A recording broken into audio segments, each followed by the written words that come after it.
ये कहानी है दो लोगों की जो कि नदी किनारे बैठकर मछली पकड़ रहे थे। दोनों ही बहुत खुश थे और जितना जल्दी हो सके उतनी जल्दी मछली पकड़ना चाहते थे। दोनों ही मछुआरों ने नदी में अपने अपने कांटे फेंके और मछली फंसने का इंतजार करने लगे। अभी कुछ ही मिनट हुए थे कि पहले मछुआरे के कांटे में एक बड़ी और बहुत ही सुंदर मछली फंस चुकी थी। ये देखकर वह बहुत खुश हो गया और दूसरे मछुआरे की तरफ देखते हुए वह मुस्कुराया और अपनी खुशी जाहिर की। उसके पास एक बहुत बड़ा डिब्बा था।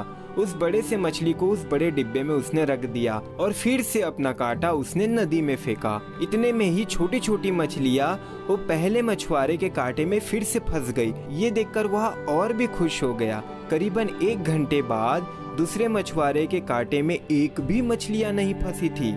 ये सब देखकर पहले मछुआरे ने कहा कि आपके कांटे में कोई भी मछली नहीं फंस रही है तो मैं आपकी मदद कर सकता हूँ, लेकिन दूसरे मछुआरे ने सख्त मना कर दिया। और कुछ समय बाद दूसरे मछुआरे के कांटे में एक बड़ी और बहुत सुंदर मछली फंस चुकी थी। दूसरे मछुआरे ने उस बड़ी सी मछली को देखा और फिर से नदी में छोड़ दिया। ये सब देखकर पहला मछुआरा हैरान हो गया, लेकिन उसने कुछ नहीं कहा।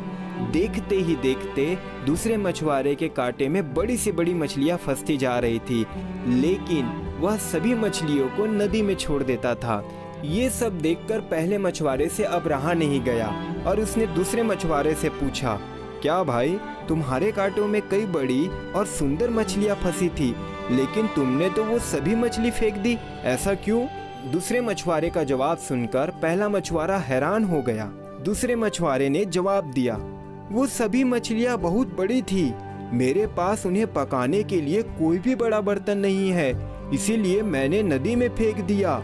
मैं कोई छोटी मछली की तलाश में हूँ जो मेरे बर्तन में आसानी से आ जाए और जिससे मैं आसानी से पका सकूं। पहला मछुआरा हंसा और उसे सलाह दी, दोस्त, अगर तुम्हारे पास बड़ा बर्तन नहीं है तो उस बड़ी मछली को काटकर तुम छोटे बर्तन में पका सकते हो। अक्सर हम में से ज्यादातर लोग उस दूसरे मछुआरों की तरह ही है। एक बड़ा लक्ष्य हासिल करने की जिद में हम अपनी राह में आए छोटे छोटे मौके और अवसर को नजरअंदाज कर देते हैं। याद रखना, सपने तुम्हारे हैं तो पूरा भी तुम ही करोगे, ना ही हालात तुम्हारे हिसाब से होगा और ना लोग। आपको मेहनत तो करनी होगी, क्योंकि लक्ष्य आपका है तो उसे खोजना भी आपको ही पड़ेगा और पाना भी।